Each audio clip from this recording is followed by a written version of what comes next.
In this video, I'll continue my lecture number 8 on primitive roots and indices. And here we are discussing the primitive root for composite moduli. So in my last video, we have discussed this main result and we wanted to prove this result which says an integer n greater than 1 has primitive root if and only if n takes these value.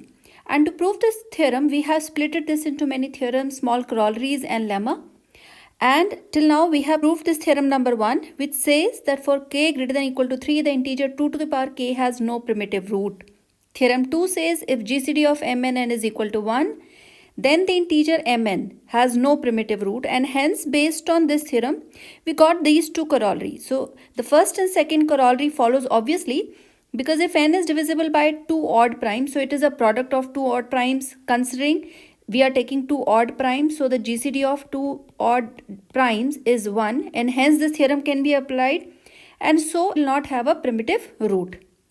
Second corollary says if n is of the form 2 to the power m into p to the power k, where p is an odd prime, again this says the GCD of 2 to the power m into p to the power k by theorem 2 will not have a primitive root. Then in my last video, we have also proved this lemma 1, which says that if p is an odd prime, then there exists a primitive root of r of p, which satisfies this condition.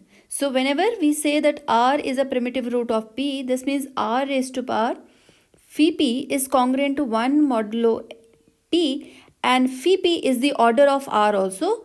So there is no smaller power, which makes this congruence satisfied.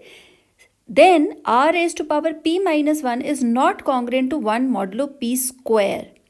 And once we proved lemma 1, we then can prove lemma 2. So this is for p square, and hence we can generalize for p to the power k. So this says if it satisfies the same property which we have proved in lemma 1, then for each positive integer, this not congruent condition is also satisfied. And in between that lemma 1, we get this corollary that if p is an odd prime, then p square has primitive root. So we have done in our previous lectures that whenever there is a prime moduli condition, so whenever this moduli is with some prime number, there is always exist a primitive root for each prime number. Now in this video, we are talking about the composite number. So for p odd, there exists a prime number, and hence for p square there exists a primitive root. And we have also proven that if r is a primitive root, then either r or r plus p or both act as a primitive root for p square. Now all these results were already proved. Now in this video I'll be focusing on theorem 3, which uses lemma 1 and 2 to prove this theorem 3. If p odd prime and k greater than or equal to 1, then there exists a primitive root for p to the power k. This means if we know that we have an odd prime, and from the previous result we know that every prime moduli has a primitive root, and hence now we claim that every power of that prime will also have a primitive roots. Now let us prove this result. For a given prime p, let r be the primitive root. Let this be the primitive root, as I am using the result for the prime moduli, because we know that for every prime moduli we have a primitive root. So if there is a primitive root, and I am claiming that for which r to the power p to the power k minus 2 into p minus 1 is not congruent to 1 modulo p to the power k, and this will hold. This incongruent conditions will hold by lemma 2. This is what we have proved in lemma 2, that for every prime there exists a primitive root r which satisfies this condition. Okay, or we may simply say whenever k is equal to 2, I can simply say this as r to the power p minus 1 is not congruent to modulo p square. So this is 1. Okay, so modulo p square, and this is precisely my lemma 1. So lemma 2 is more generalization of lemma 1. Now what we claim is, this r serves as primitive root for all powers of p. So now we claim r serves as primitive root for all powers of p.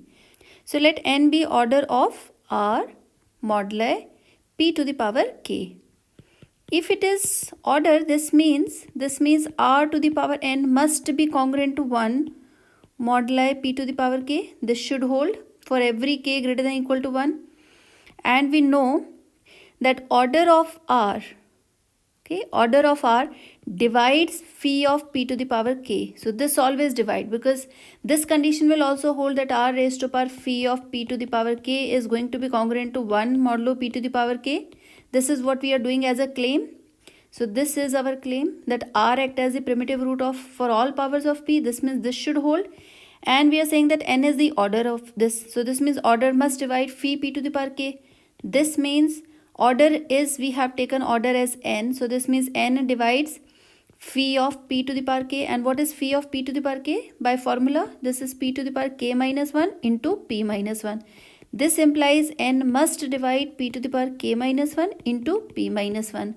So whenever n divides this thing, this means n takes the form, this takes the form sum p to the power m into p minus 1. So and m can take the value from 0 to maximum k minus 1, because n divides this quantity. So if n divides this quantity, n must be of the same form. And also note, r raised to power n is congruent to 1 modulo p to the power k. This holds for all k greater than or equal to 1. This means it holds for even k equal to 1.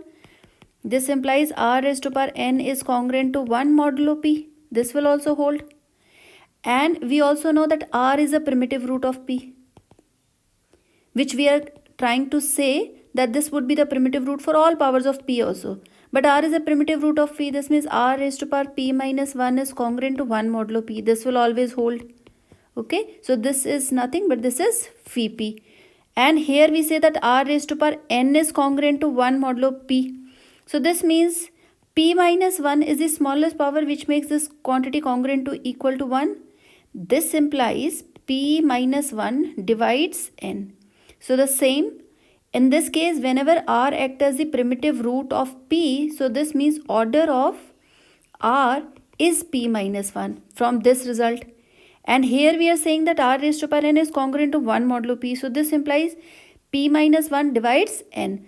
And now by star, and also noting from here that n takes the form p to the power m into p minus 1, we see if n is not equal to p to the power k minus 1 into p minus 1, which is, I'm taking it from the star, and it is smaller than this quantity because n divides this case, then n is equal to p to the power k minus 2 into p minus 1. So this quantity is divisible by n. So I will take now, then this quantity is divisible by n. It is at least one smaller than. If it is not equal, then at least this quantity is divisible by n. And in that case, if it is divisible by n, this means that r raised to power p to the power k minus 2 into p minus 1 is congruent to 1 modulo p to the power k. Now this would contradict lemma 2. This is a contradiction to lemma 2. This is a contradiction to lemma 2. And hence r act as primitive root of p to the power k.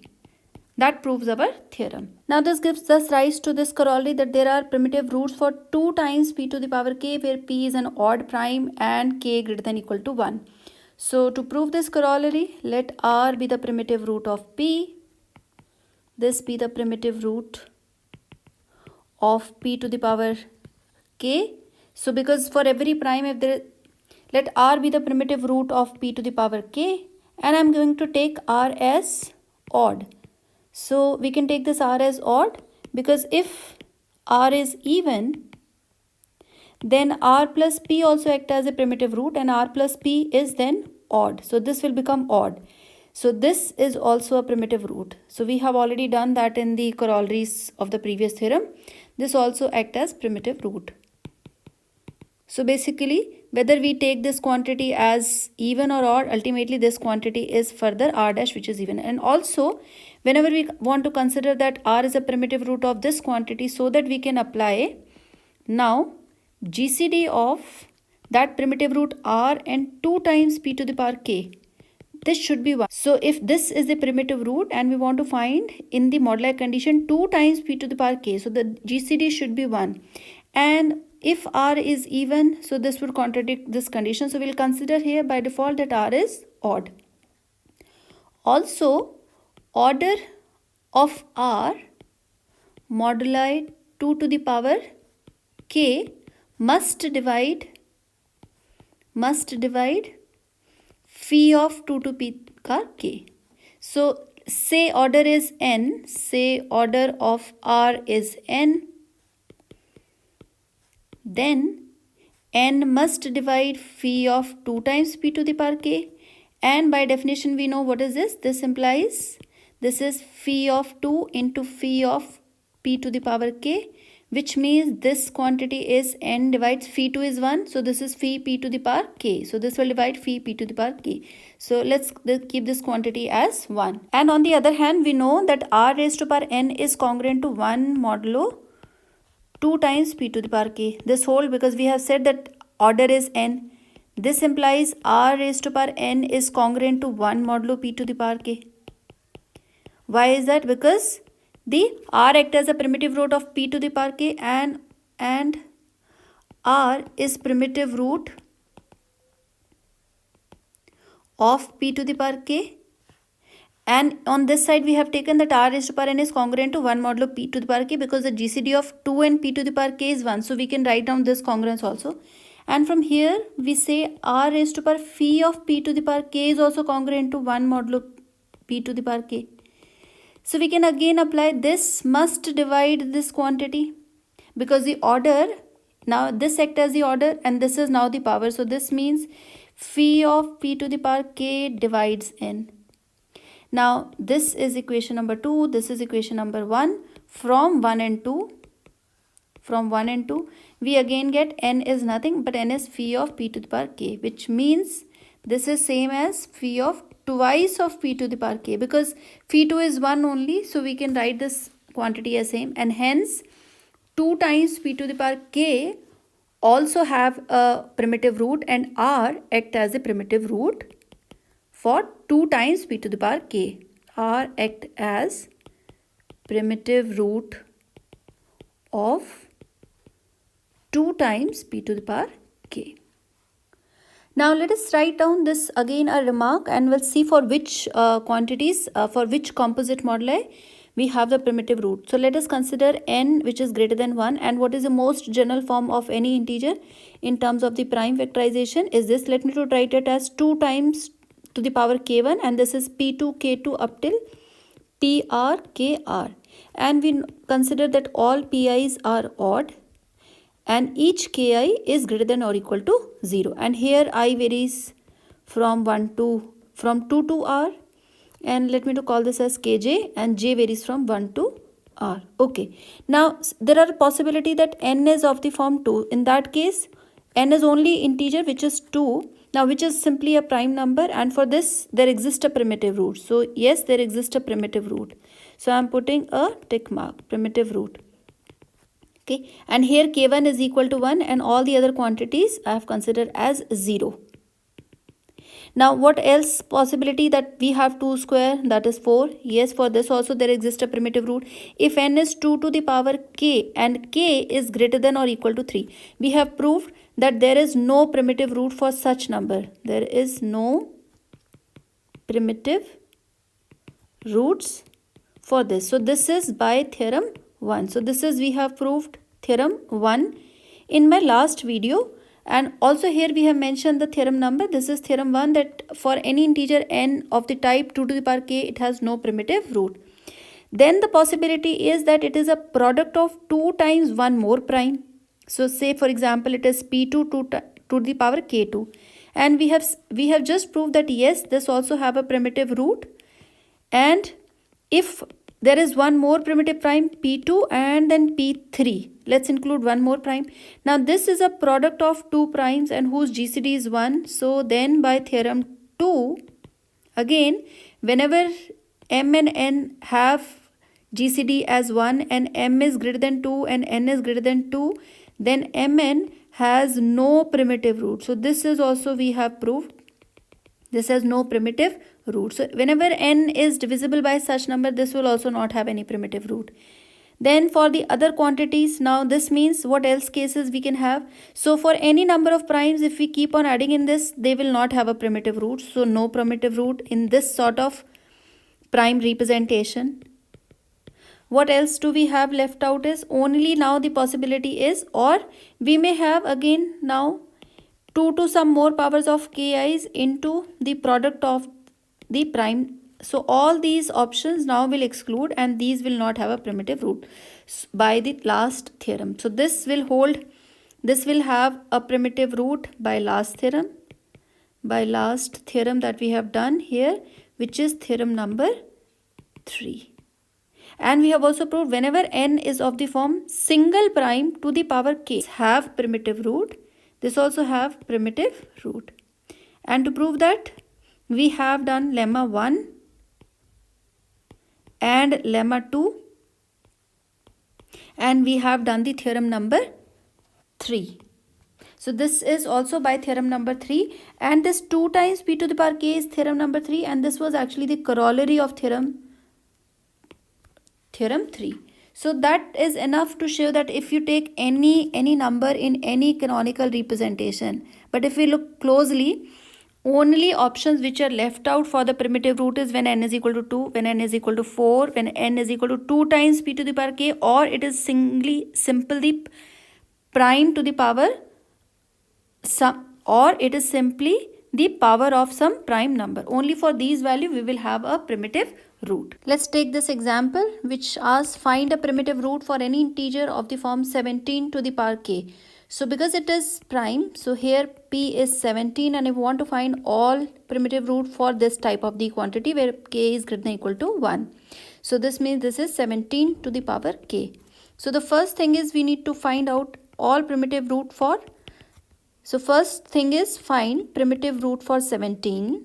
So we first need to find primitive root of 17. So let us start searching in that case. Say suppose we take r is equal to 2. This means 2 to the power 1. So we need to search for all powers of 2. And how much powers we need to take? We need to take phi of 17. That is because 17 is a prime. So we need to search till 16. So 2 to the power 1 is congruent to 2, which is not congruent to 1, and 2 to the power 2, which is congruent to 4. This is also not congruent to 1. This is modulo 17.